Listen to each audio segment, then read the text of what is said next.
kwani ndicho kiini hasa kisababisha chota. Ewe ndugu yangu we, amka kumekucha, kamata jembe na panga, twende shamba. La. Habari mtoto ya tajiri.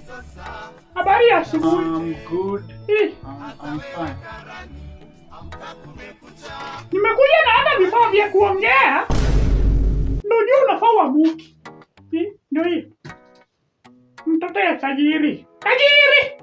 Haya. Umeamua unitese. Yaani umeamua tu unitese mimi mama yako. Niamke asubuhi. Nipike chai. Nioshe vyombo. Mama, nilikuwa niamke nioshe vyombo kaji. Nyamaza.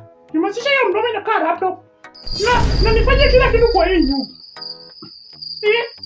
Kwa nini nilizaa ng'ombe? Kwa jamii tu mpole siku moja. Haya, ngoja hapo. Usitoke hapo, unasikia? Kuna kitu hata nimekumbuka. Kolkide. Kolkide. Oh my God. My mom, she's crazy. She's turning into kupiga na mawe nitakupiga. Mimi mama yako nimekuletea breakfast in bed. Kolkide. Mom, there was no need for that, mom.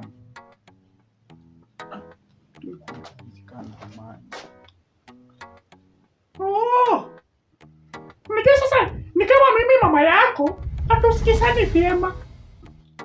Wacha nikueleze kwa marefu na mapana. Unajua wewe ni mtoto ya jenzi. TikTok. Wacha nikudansie. Mom, ndio unielewe. Sasa ni saa 10, mom. Mimi mama yako nikusae. Ninaamka asubuhi. Umelala tu. Umelala tu. Ninaamka asubuhi nafanya kazi yote ya nyumba. Nakuletea. Nakupakulia. Ukiwa umelala tu. Ile nduru nitapiga hapa. Nikifunga macho nifungue. Nipate umelala tu. Ila makofi nitakuweka watu watadhani nimefungua kanisa. Toka hapo. Kuja unisaidie kazi ya nyumba. Hakuna mtu amenioa kwa hii nyumba. Magwa ya kwartong.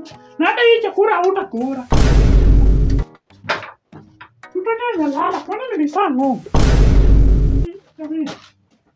Kwa jamani. Na warakisha.